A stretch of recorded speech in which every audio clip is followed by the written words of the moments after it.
आमदार रोहित पवारांनी मुख्यमंत्री देवेंद्र फडणवीसांवर निशाणा साधलेला आहे।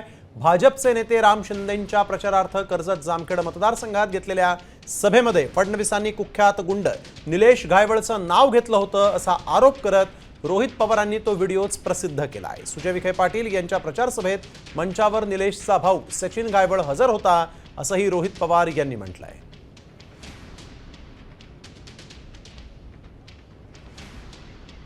तर आपण बघतोय सचिन घायवळ प्रकरणात रोहित पवार यांनी थेट आता मुख्यमंत्र्यांवर आरोप केलेले आहे। मुख्यमंत्र्यांनी घायवळचं नाव घेतलं होतं असा गंभीर आरोप यावेळेस रोहित पवारांनी केलेला आहे। तसा व्हिडिओ आणि फोटो देखील यावेळेस रोहित पवारांनी समोर आणलेले आहेत। घायवळ प्रकरण जे आहे त्यात आणखीन चिघळू लागलेलं आहे आणि घायवळचे राजकारण्यांसोबत असलेले संबंध देखील आता समोर येऊ लागलेले आहेत। आपण बघतोय सचिन घायवळ प्रकरणात रोहित पवारांनी थेट मुख्यमंत्री देवेंद्र फडणवीस यांच्यावरच आता आरोप केलेले आहेत।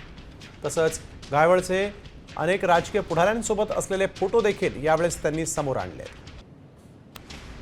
श्री पवन राळेभाग, श्री सचिन गायवळ, श्री सचिन गायवळ, श्री सचिन गायवळ, श्री अशोक खेडकर,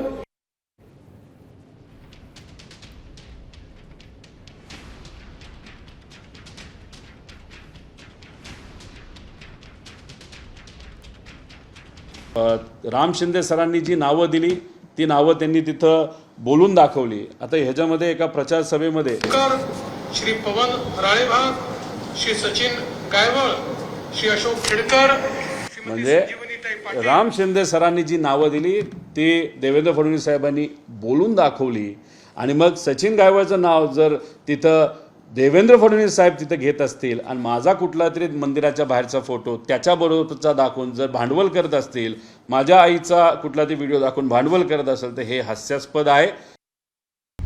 आता isakal.com आहे देशातील नंबर 1 ची मराठी न्यूज वेबसाईट। प्रत्येक अपडेटसाठी isakal.com ला नक्की भेट द्या।